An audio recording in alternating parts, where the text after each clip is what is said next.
हमारे ससुर जी के तीन बेटउआ, हमारे ससुर जी के तीन बेटउआ, तीन बेटउआ हो तीन बेटउआ।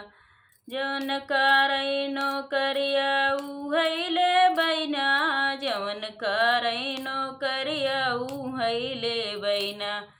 पिया बाट बखरिया अलग रहबैना, पिया बाट बखरिया अलग रहबैना। राजा बाट बखरिया अलग रहबैना, राजा बाट बखरिया अलग रहबैना।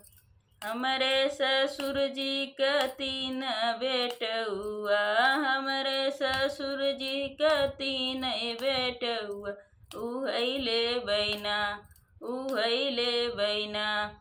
जौन करई नौकरिया उहैले बैना, जौन करई नौकरिया उहैले बैना।